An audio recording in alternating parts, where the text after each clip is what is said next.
कृपया धर्म के प्रचार वीडियो को लाइक कर दीजिए।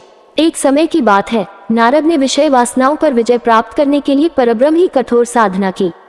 वे हिमालय पर्वत के एक निर्जन स्थान में जाकर समाधिस्थ हो गए और परब्रह्म की आराधना करने लगे।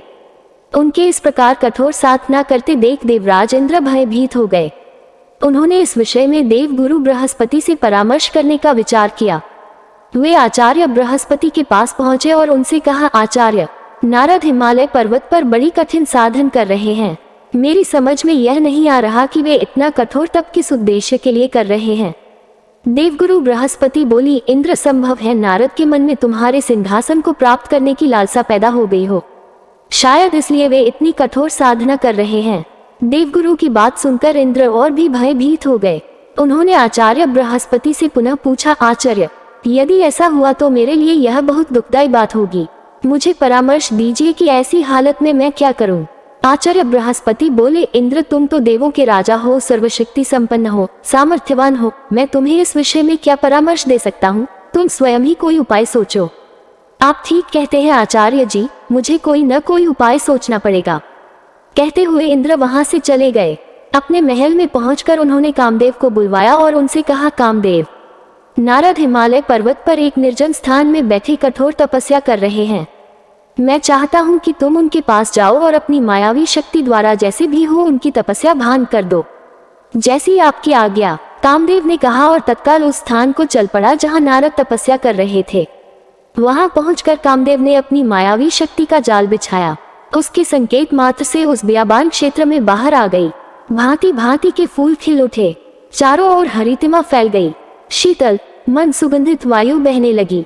कलियों पर भावरे गुंजन करने लगे तथा भांति भांति के रंग बिरंगे पक्षी कलरव करने लगे। कुछ ही क्षण में स्वर्गलोक की एक अप्सरा प्रकट हुई और नारद का सामने मनोहारी नृत्य करने लगी। उसके घुंघरुओं की मधुर ध्वनि वातावरण में गूंजने लगी, लेकिन कामदेव का यह प्रयास व्यर्थ ही साबित हुआ। अप्सरा नृत्य करते करते थक गई, किंतु नारद का ध्यान नहीं टूटा। थक हार कर अप्सरा वापस लौट गई। तब पूरा होते ही नारद ने आंखें खोली। कामदेव ने सोचा, यदि नारद को बाद में ये पता लग गया कि मैंने उनकी तपस्या में विघ्न डालने की चेष्टा की है तो वह मुझे शाप दे देंगे। उचित यही है कि मैं स्वयं ही उन्हें सच्ची बात बता दूं। यही सोचकर उन्होंने नारद के समक्ष पहुंचकर उन्हें साष्टांग प्रणाम किया। नारद ने उन्हें आशीर्वाद देकर कहा, आओ कामदेव। कामदेव ने कहा, अपराध क्षमा हो देवर्षि, मैंने आपकी तपस्या भंग करने का प्रयास किया था। नारद ने पूछा, पर क्यों, किसके आदेश से तुमने ऐसा किया? कामदेव बोले, देवर्षि, मुझ किचन में इतनी हिम्मत नहीं जो स्वयं ही आपको तप से दिगाने का कार्य करता। मुझे ऐसा करने को कहा गया था। नारद बोले, किसने ऐसा करने को कहा था कामदेव? देवराज इंद्र ने, उन्होंने ही मुझे यहाँ भेजा था। कामदेव ने सच्ची बात बता दी।